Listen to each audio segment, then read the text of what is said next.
Alright, hello and welcome to a new episode of Using My Facebook for Content.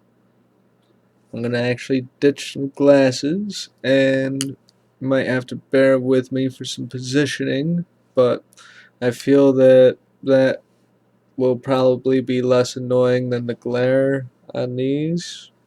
I mean, less annoying for you, more annoying for me, but this video is for the viewers, so be it. Alright, so we've got a new episode today. It's gonna be politics again. I wanted to get into religion today because I feel like arguing religion from my perspective in a primarily Christian Republican town would be very entertaining. But I promise I will do that, and that will probably be the deciding episode on whether or not I keep doing this series. So stay tuned and be sure to subscribe if that sounds interesting to you. So, going over to what we have going on today, we've got a meme that I shared that says that under capitalism, it's normal to let children go hungry, let banks force people out of their homes, let sick people die for lack of access to health care.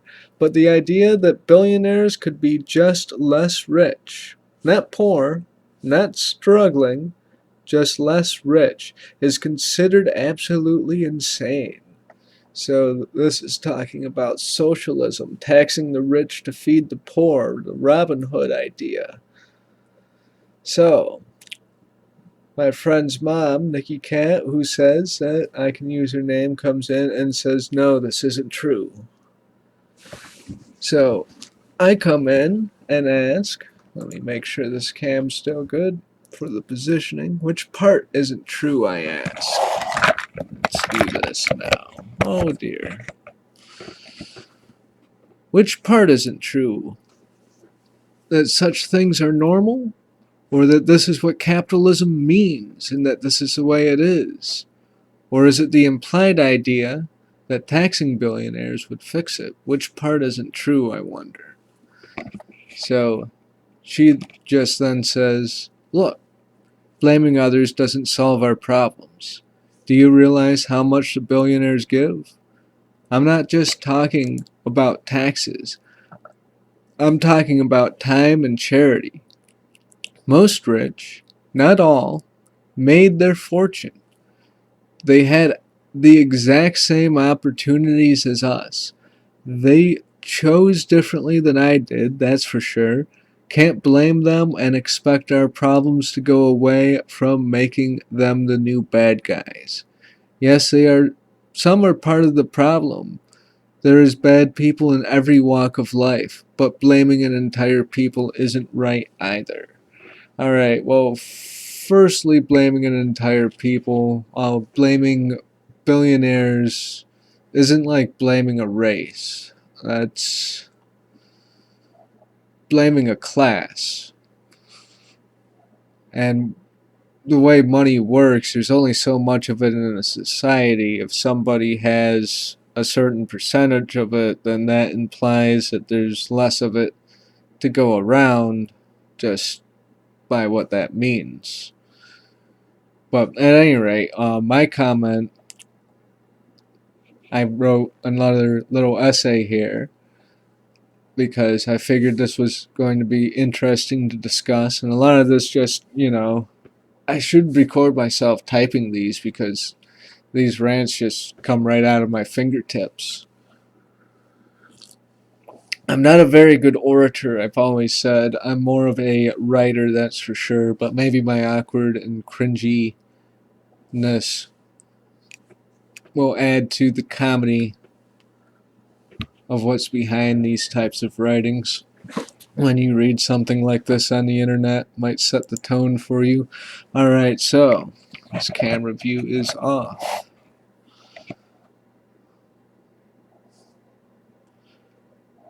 Blame alone doesn't solve it, no.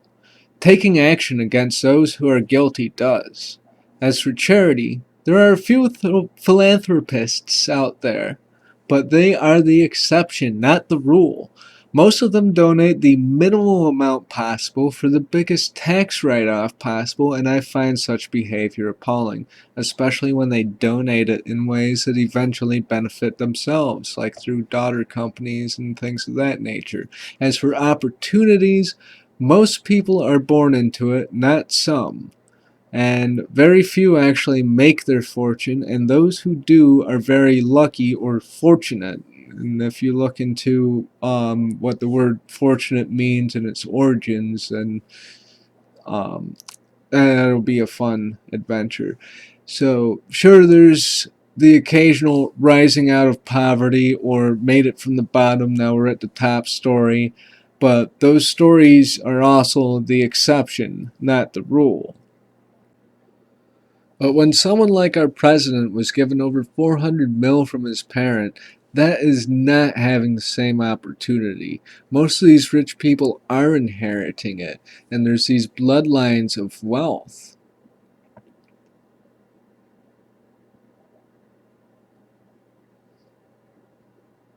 And if you think about it, from the year 2000, if the average person lives 100 years, we're only 20 human lifetimes into advanced civilization from AD.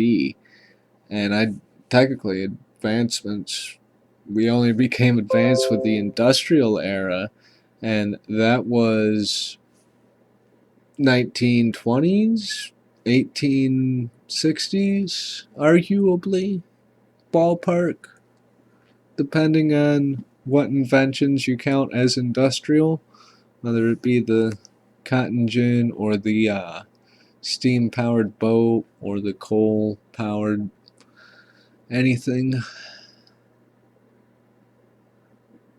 But the ones that don't inherit their money are statistically rare, however, they're culturally acknowledged and in fact celebrated by the media as much as possible on a repeat loop to create that illusion that there's this sort of bottom from the start from the bottom, now you're at the top sort of story, and that's just happening all the time, that poor people are just rising out of the hood and moving into the suburbs and becoming super wealthy, and no, it's not the case. Like, people are living and dying in the hood. They spend their whole lives on the same block, and it's not for lack of trying, it's for lack of opportunity, which is what I mean by we don't have the same opportunity, especially not when one person's got someone giving them 400 mil by the time they even turn 18.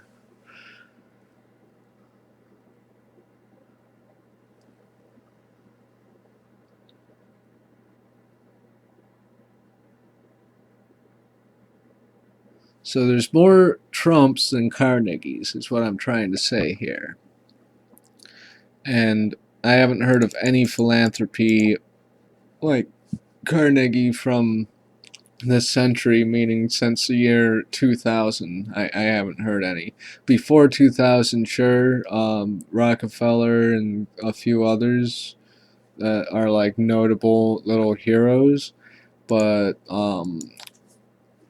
we've got Bill Gates today, and that's about it, and that's kind of questionable because of tax issues.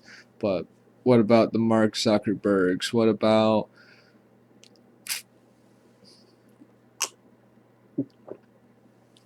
Jeff Bezos? What about the Koch brothers? Monsanto? As for blame, this is where it gets to the interesting philosophical bit down here.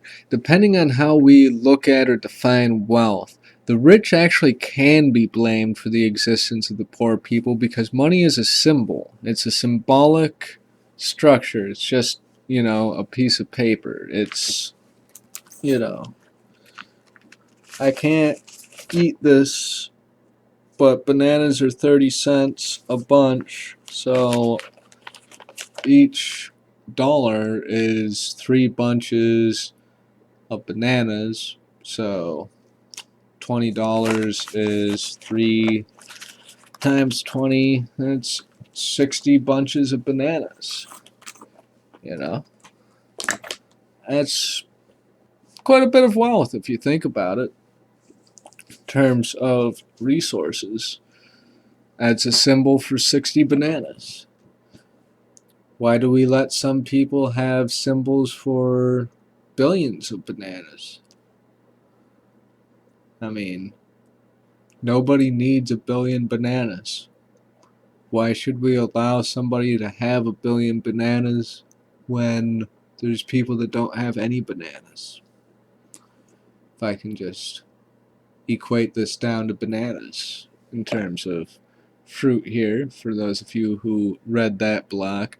But there's a lot of percentages there, and I did a lot of takes of that, and I stumble over all that with the dyslexia. So, moving on. As for the philanthropist argument, I don't think there's a system, or I don't think a system where people have to depend on the localized generosity of the wealthy is very practical. I would say, compared to the amount of jobless, homeless, and hungry people in society, that the amount of philanthropic activity among the rich ought to be a sort of signal that capitalism is failing badly. I've heard of the philanthropy myth, but I've yet to really see it. Like, I've heard of Carnegie, I've heard of Rockefeller, but I haven't seen any philanthropic events lately. The last large expenditure of capital that I've seen is when the university built a statue for 50 grand of that panther over in front of the main hall there, the Commons building. But what I've seen for poverty, though, is there's this one streamer I saw whose name is Ice Poseidon, and he streamed over in LA, and he showed us what Skid Row looks like, which is basically a couple of city blocks of just straight tents. There's no cars going through. Like, if there's a car that goes through the city, people have to walk out of the way. It's really strange. I've never saw anything like that. And it's a whole city full of homeless people. And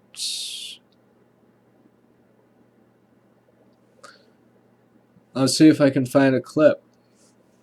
And you can see it for yourself. Jesus wept? Right here. What is wept? Jesus cried. I cry all day. What does that say? Alright.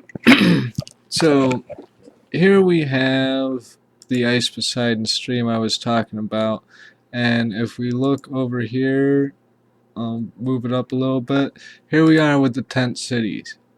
I'll pause it here. These are homeless people here, here, and it's as far as the eye can see, just tents all down the cities. That's what I'm talking about in LA. And this was 2018 when I saw this live. And they're like giving free hot dogs away or whatever, but yeah, this is reality. Like, every direction they turn the camera in is just tents all up and down the street. And that's what it's like down in LA, and that's what I'm talking about. So there's that. Meanwhile, on the corporate side of things, we have these people with giant jumbo jets, stuff like this. On the private jet in gold. The total cost for A this golden private jet was over $220 million. $220 million for a private jet, and that's just the number 10 thing that's not even touching it, just saying. And that's just one list. There's a lot of those. I recommend go look at that. Go look at all 300 videos of that content. It'll be gross. It'll sicken you. Private airlines, dollar-shaped swimming pools, and the resources that go to build that swimming pool could have gone to build something else. You know, like that could have built a house for someone. Their extra 5 yachts could have built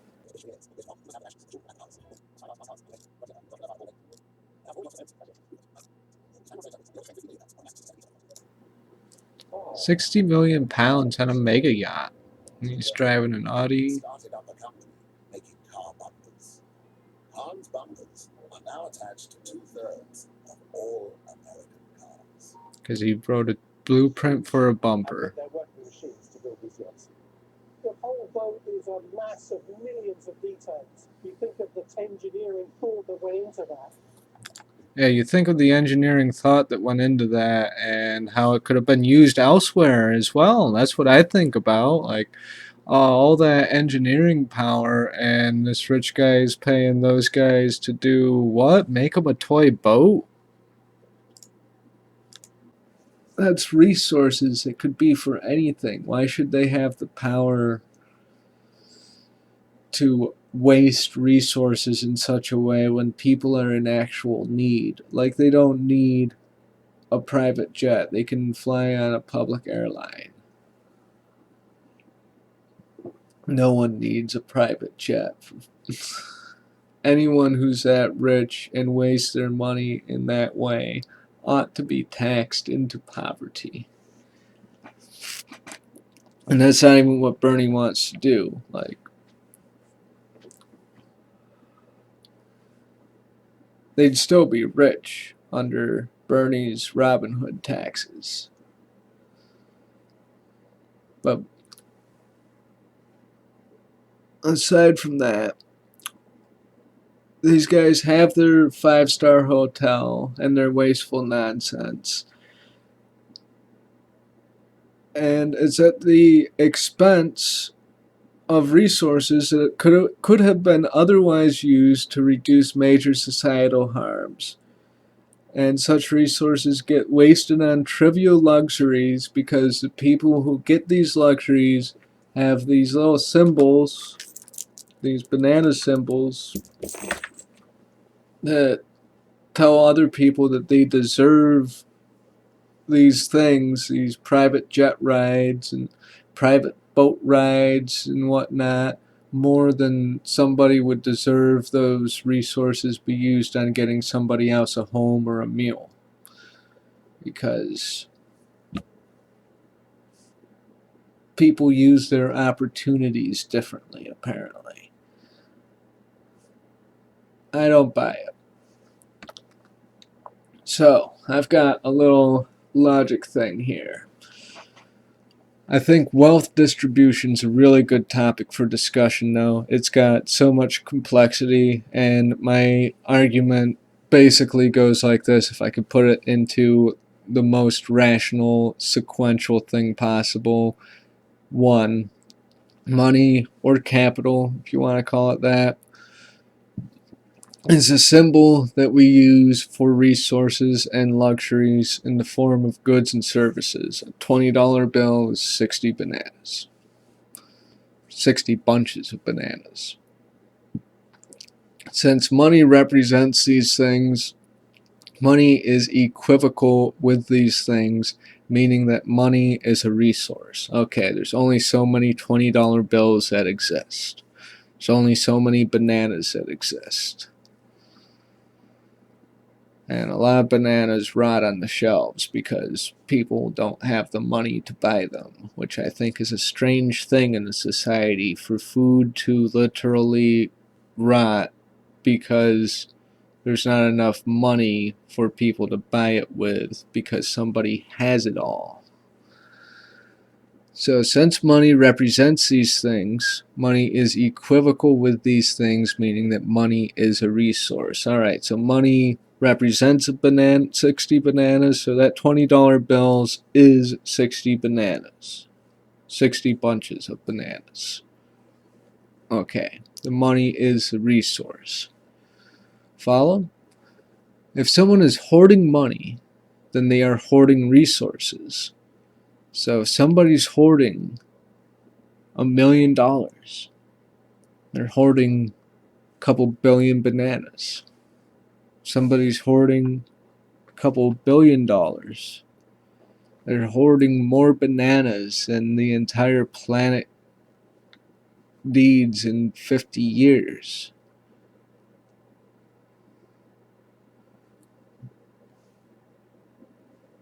rich people could end homelessness and world hunger 100 times over for 1,000 years. And they haven't. They haven't. Like, if you're waiting for philanthropy, they haven't done it yet.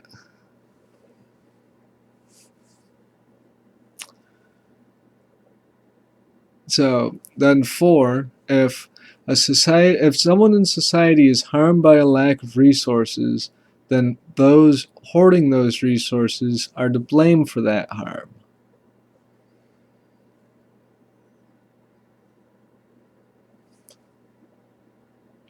So if somebody doesn't have enough bananas and they're starving, and Bill over there has 200 billion bananas, it's kind of Bill's fault that George starved to death, I'd say. You know, whether that makes Bill a murderer and we should try him for that, that's a different line of inquiry, but I'm not going with that. I'm just saying we should tax him so that more Georges don't starve. So billionaires exist, vagrants exist. Let's go over that again quickly because I got kind of sidetrailed on side examples. Money's a symbol. We use it for resources.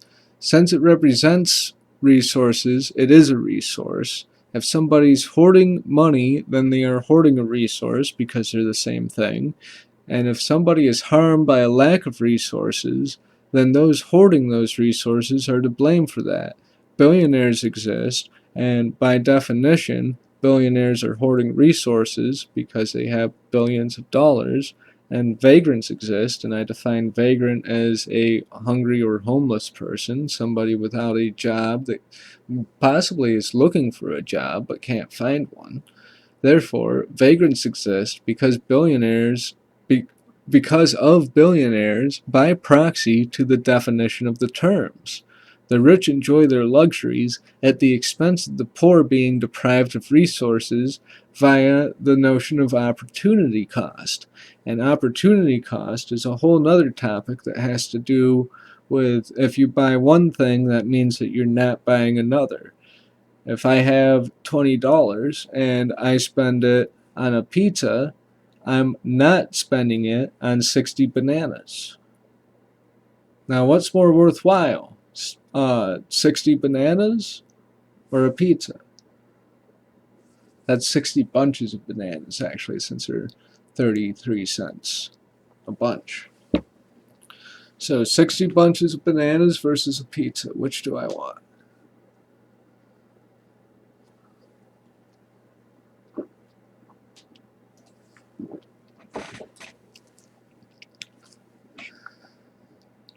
So the way I see it, the reason for extreme wealth is because of some form of cheating someone out of something. Likewise, the only reason for extreme poverty is because someone was cheated out of something. It's money. People are cheating on what they deserve, and it's a result.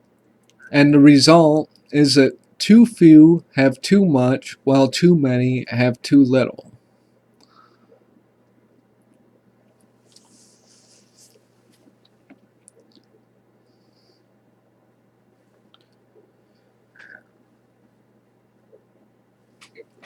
And what do I mean by people are cheating on what they deserve? Well, how much does a school teacher deserve? How much does a football star deserve? How much does a rock star deserve? How much does a fast food worker deserve? How much does a computer technician deserve? What does it mean to deserve? There's some questions.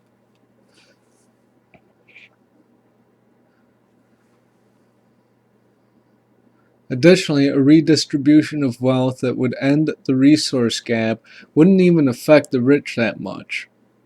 Because even Trump, with 400 million in a head start, is broke compared to the likes of billionaires. Because even a measly $4 billion is 10 times more than what we're talking about. So 400 million versus 4 billion, that's 10 times more. So whatever you can imagine spending with 400 million, think about that for a second. Imagine what you can buy with 400 mil realistically. Now multiply that by 10. Yeah, we're talking about incomprehensibly large amounts of wealth when we're talking about billionaires. Like, these are people who have bank accounts bigger than the GDP of some countries. Furthermore, I think that because homeless and hungry people exist in this country, now mind you, this is hyperbole, just saying, but hyperbole to make a point. I mean, hyperbole is a tool, and I think I'm using it appropriately here, but I do want to indicate that I am hyperbolizing. Furthermore, I think that because homelessness and hungry people exist in this country, that it ought to be declared a state of emergency, and all entertainment, sports, and luxurious activity ought to be put on hold until the crisis is dealt with, and every person in this country has a meal to eat and a place to sleep. And I may not have the resources to do a significant amount myself, but I do have the resources, that is the internet, to spread the idea that some people are way too rich for the society that we exist in, and that I believe most people would be willing to help the poor if they had the resources to do so. Like, I don't have a lot myself, but I do what I can. And, you know,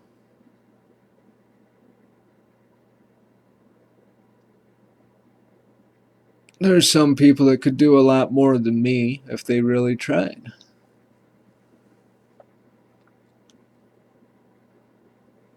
But waiting for a philanthropist to feed and house the poor is the root of the myth of the trickle-down economics theory, which is the notion that we ought to let the rich become as rich as they can so that their wealth can overflow and enrich the rest of society from above. Well, from what I've seen, from what I've lived in this town, what I've seen from UPB and the stories I've heard from other kids at that school, and from what I've seen from Ice Poseidon Stream and other IRL streamers on YouTube who are visiting Europe, who are visiting California, who are interviewing people on the streets, that's not what I've seen. And it looks like the lack of jobs out there is a problem that's everywhere. And it looks like the rich found these proverbial seals, patches to put on their tank of money so that there is no trickle down stream to enrich anything in this desert of poverty that exists beyond our computer screens. Alright, so we're back with the coffee. Where were we here? So, that was poetic with the desert of poverty. Alright.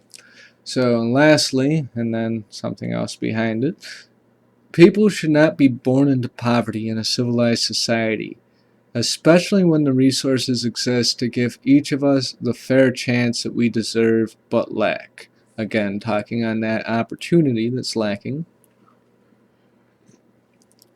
So no, we don't need to just blame the rich.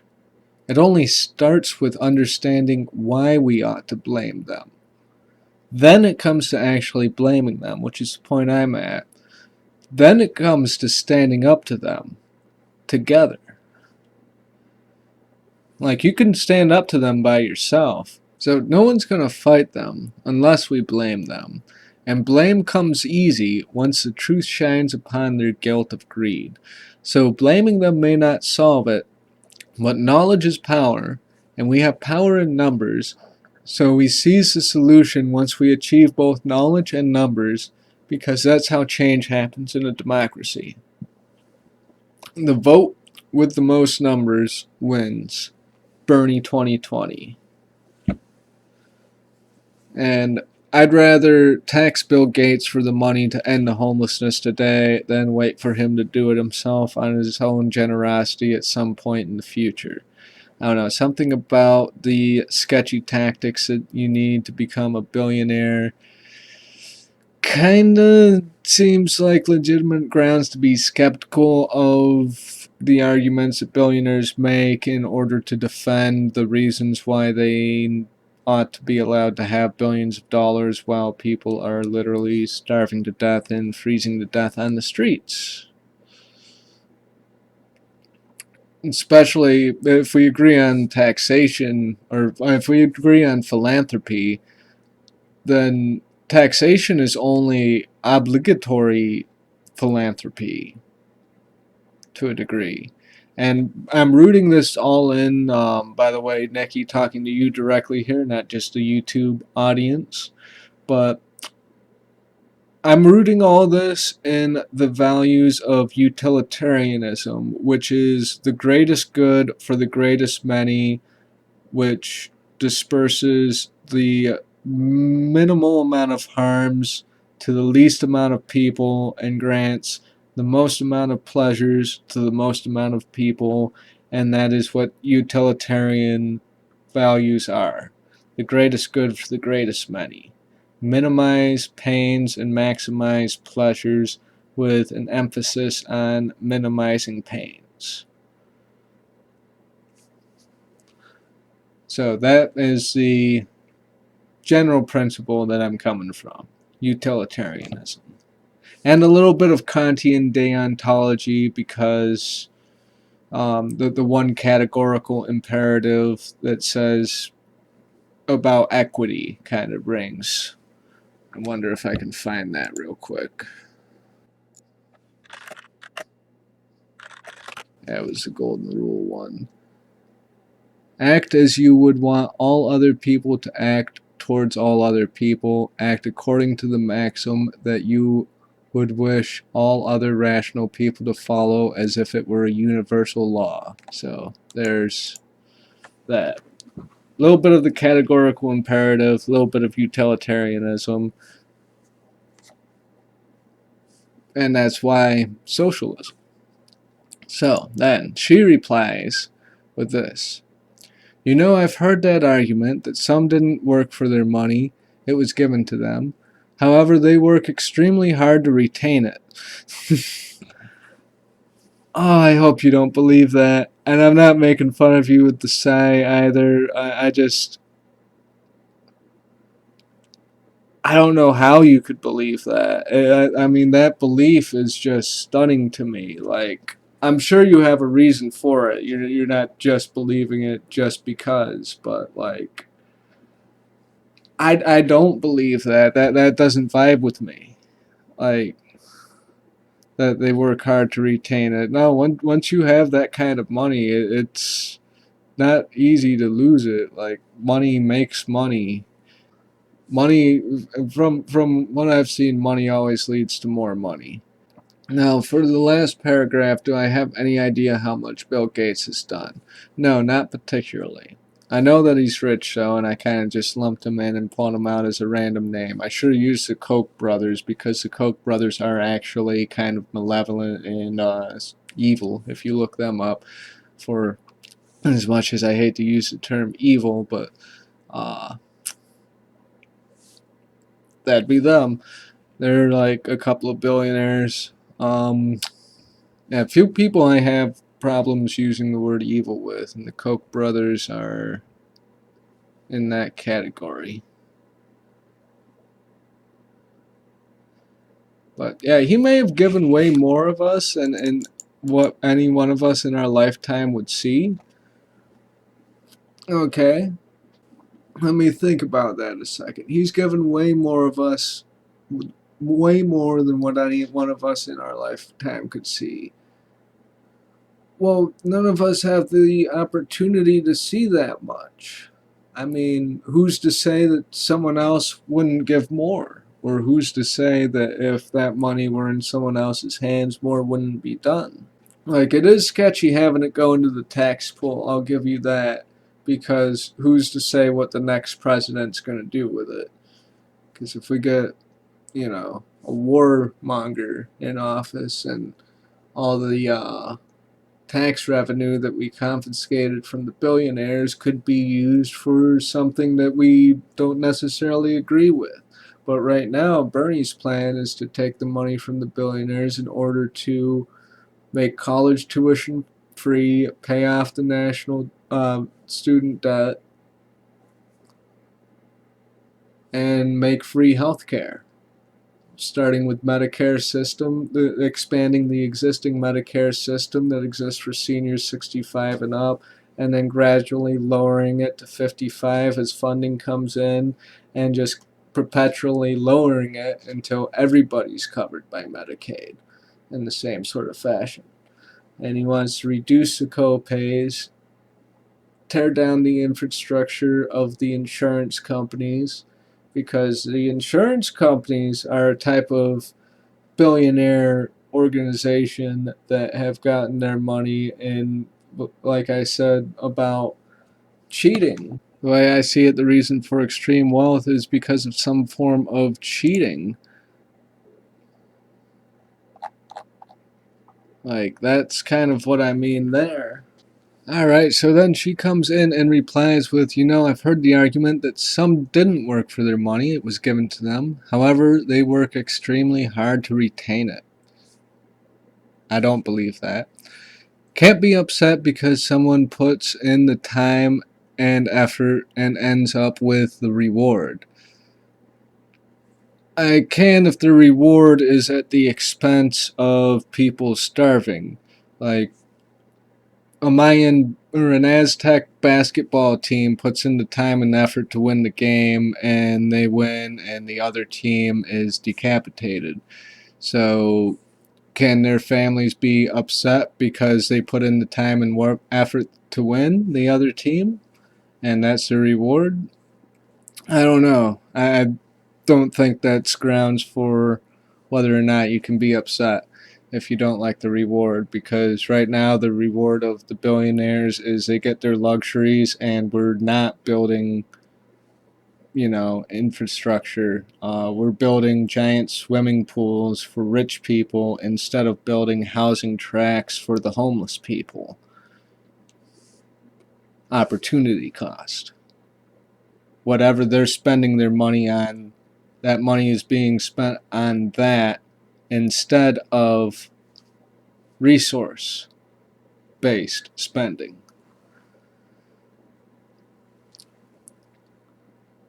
And as for he gave away more than any of us in our lifetime, as for Gates, well, I did just pick him out of nowhere. I should have picked someone like the Koch brothers instead, because they're less philanthropic than Mr. Gates. But despite how much he's given in terms of philanthropy, he's still pretty wealthy. He still has way more than one person will ever need in a lifetime. He has enough money for several generations. His children and his children's children and his children's children's children are going to be set for the rest of their lives, unless we pass some sort of inheritance tax. But then she comes in and says, regardless, we have different views on the subject and don't believe we are going to change each other's minds. And I'm glad that we're able to discuss them without being negative towards each other. Thank you. Indeed. And it looks like she just liked one of my things too. I liked hers, and yeah, thank you too, Nikki. I mean, that was a fun little conversation there. I think it was Voltaire who said, thank you for arguing, for now I understand my own position better, or something to that effect. But yeah, I like these conversations, and when I hear something that I deeply disagree with, it brings it out of me to say what my beliefs are, and it helps me understand myself better too. And it's good to bounce off each other like that. My last video, like I said, I am definitely a minority in this town, and I think that that kind of makes some of my different opinions stand out more, because I see a lot of stuff that I don't agree with, and I'd say that that's been provoking me to be more vocal with what I do believe, and thus why I'm doing the Facebook thing and the YouTube thing. So let's see what I said back to her. Likewise, I haven't found very many people who agree with me from town though, as I'm doing a new series on YouTube called Using My Facebook for Content, where I read these long rants and add to them for content. And I was wondering if I should censor your name or not. My policy is to censor names unless someone says that it's cool to show their name. And why did I do an apostrophe on says? That doesn't need that. I'm gonna actually edit that right now because that looks really silly. Boom. All right. Where was I? Policies do not censor names unless someone says that it's cool to show their name. So what do you say on that? Now, I agree you won't find much of the same thinkers here. I personally don't agree with you, but that doesn't mean I care about you less or I feel I have the right to be mean or condescending. Well, thank you. I feel that once someone starts name calling or being rude, they have no further intelligent thoughts on the subject. Yes, you can use my name. Well, sometimes people get heated. People get heated with me. I'm going to expect people to get heated with me when I do my religion talk. So I don't know. I don't really mind people being rude. I try not to be, but I try to be forgiving when other people are, and I try to forgive myself when I get heated too, because I can't be, feeling guilty for every time I've gotten mad at someone on the internet. Um, I try to be nice, so generally, I'm usually as chill as I am now when I'm writing these sorts of things.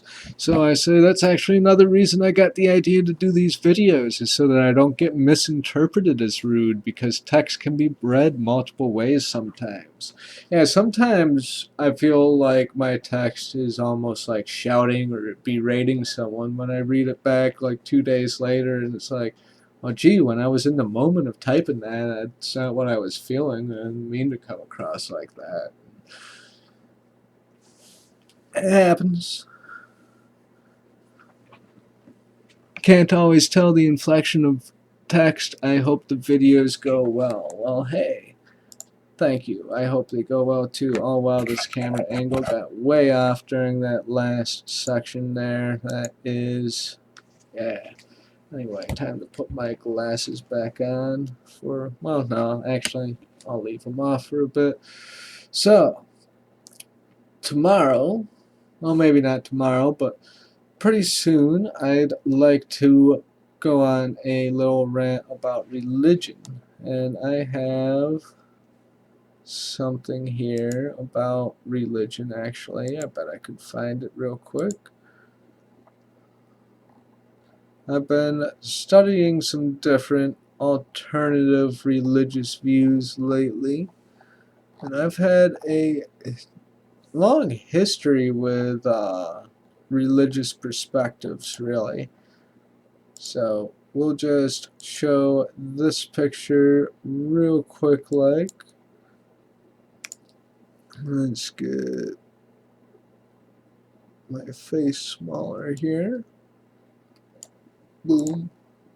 And there's that. If you saw it, you saw it. If you didn't, oh well. That is your preview for the next big thing that I'll be doing, which will be on religion, critiquing Christianity, because Bradford is mostly a Christian town, and I would not consider myself a Christian, although I did grow up Christian. In fact, my grandfather was a Methodist minister or preacher or one of those titles like that, a head honcho fella at the church. At any rate, I've had quite a religious ideological history from birth to present, and I've got some interesting views on the topic that some of you people out there might be interested in, especially those of you who have been following my Facebook page, or maybe just someone else who's having the same sort of religious thoughts that I do.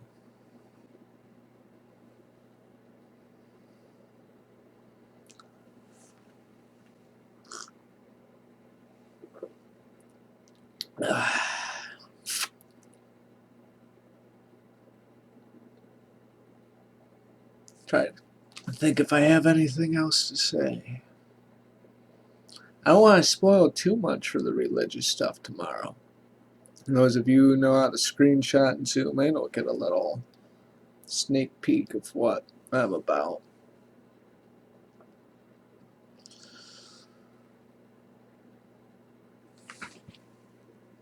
Geez, we're at 45 minutes here on this video.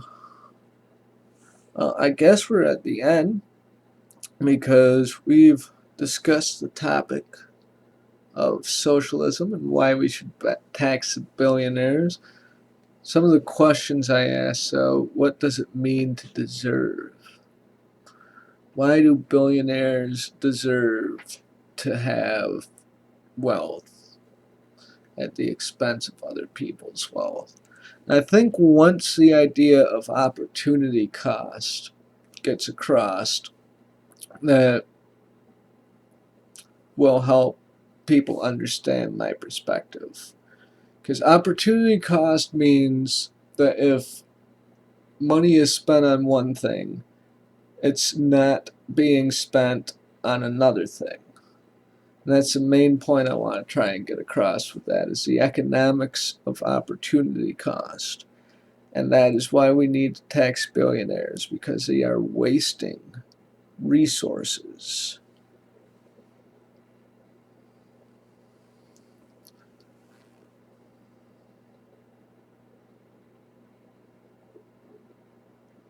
Money is meant to be circulating in an economy. And anyone who prevents that circulation is preventing the circulation of resources. And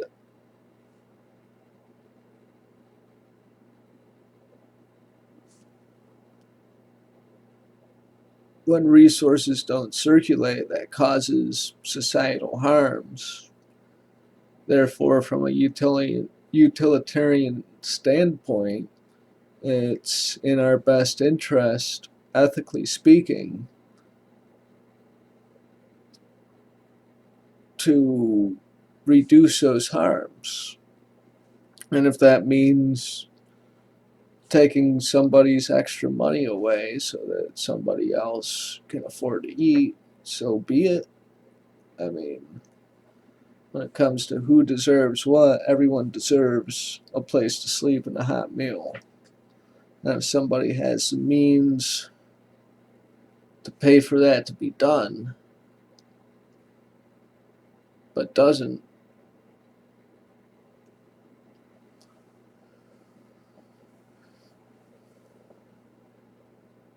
I think the philosophical thing might actually tie in with the religious thing to a large degree. Because once the religious perspective, I'd say the economic perspective and the socialistic ideology is almost rooted in the religious ideology. They're like connected in my mind, I would say. But I'm not going to touch on religion this video. That's it for politics. I'm just trying to figure out a good note to end this on.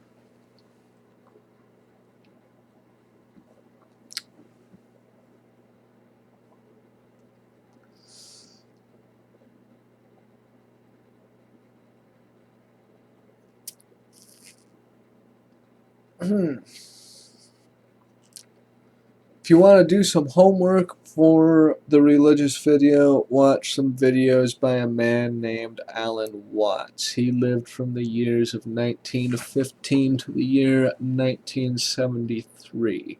Very interesting philosopher. I did not learn about him at all in my philosophy classes, and I had a minor in philosophy.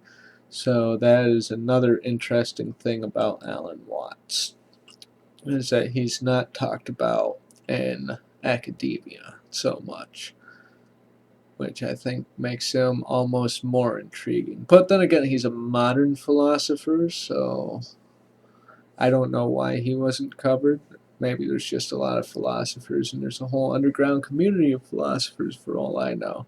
But yeah, Alan Watts, interesting guy, found what he had to say very insightful, and I'd say what he had to say really shaped my religious views. Also, today is Terence McKenna's birthday, so happy birthday to Terence McKenna. Anyone who knows who that is awesome. And anyone who knows of the elves that he speaks of is also awesome, and anyone who's met them is peculiarly awesome. Is that a word? Peculiar? Jesus Christ. Can't even speak. Why can I not say the word peculiar? Peculiar. The hell? I gotta hear Google say it now. That's rare that I lose the ability to say a word. Peculiar. Peculiar. No. Peculiar. Peculiar. Peculiar. Okay, now is peculiarly a word?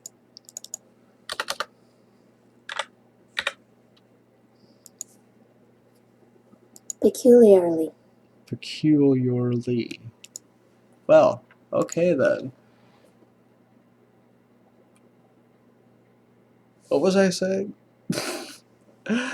We'll call that a video there. And yeah, happy birthday, Terence McKenna. Research Alan Watts for tomorrow's video, and I'll see if I can strike a topic about religion with somebody. Peace.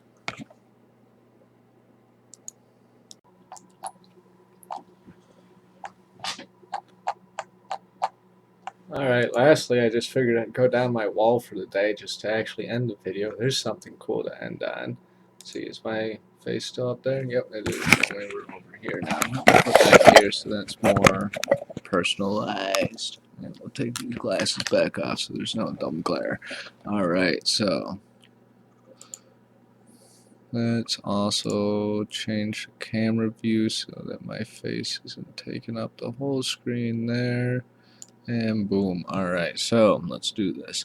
Starting off, Terence McKenna's birthday, decided to share that. Here is some people taking down a statue somewhere and stomping all over it. Woohoo. Protests. Protesters in Hong Kong are using a new technique to disrupt traffic flow, gluing bricks onto the road. Smart. Effective.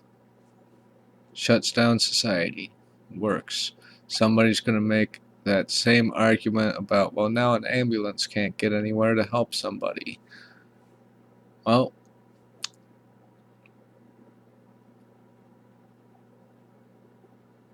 somebody must have been getting more hurt by whatever they're protesting. Little cool coin thing here. Let's watch what happens. Goes in the top and boom, the Holy Grail. And then boom, this is how I found out that it's Terence McKenna's birthday, because today, which is November 16th, remember the 16th of November, in 1938 on the 16th of November, Hoffman first synthesized LSD. Now, he didn't actually ingest it until April 19th a few years later, but that's when he synthesized it. Then in 1946, Terence McKenna is born. Then in 1973, on November 16th, Alan Watts dies. So, boom. And those three people are very influential to me. Here we've got Jack Nicholson and the Big Indian from One Flew Over the Cuckoo's Nest. Everyone should remember that scene. I thought it was just trippy the way Jack's still and he's chewing and it's like a gif. The only minority destroying America is the rich. So that's kind of a jab at the Republicans who think that the Mexicans are destroying America, or that the blacks are destroying America, or that, you know, X group is the Muslims are destroying America, etc. And we have down here hemp wood. There's a wood factory. But yeah, they're not. It's the rich that are destroying it. But yeah, wood factory from hemp. Then this post that I shared that has to do with that religion thing that I previewed. And then the top percent, this.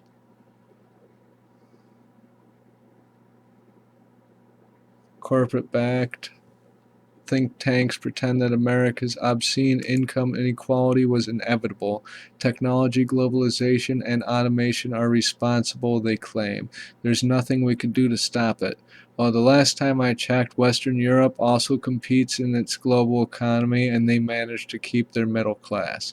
Make no mistake, inequality is a political choice, and when we stand up and fight for policies that empower working families and make the rich pay their fair share, we will create an economy that works for everyone, not just the top 1%. Let's stop calling the billionaire class. It makes it sound like a whole societal cross-section, but really it's just some 261 people, nearly all men. They wouldn't fit in a single Airbus 380. Seriously. These are the guys always crying about taxes and toying with the White House. And that's George Takei? I don't know how to pronounce that name, but from Democratic Socialism Now. And Earth is just without art.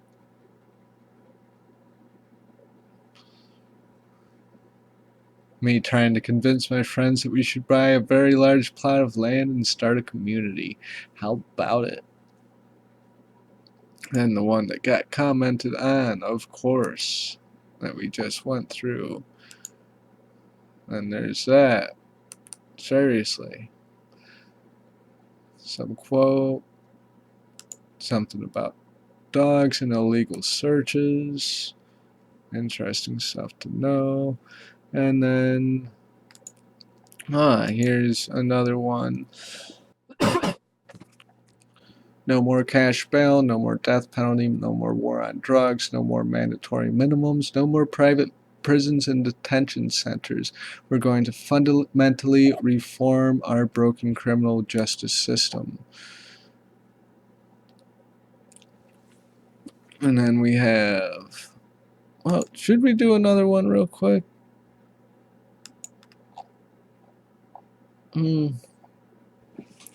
This one wasn't as fun, I don't think. I don't feel this one as much because, it was a good essay,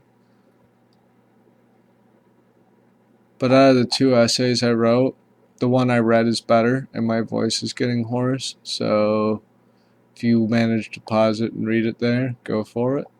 Add me, whatever. Let's call it a video here. And yeah, peace.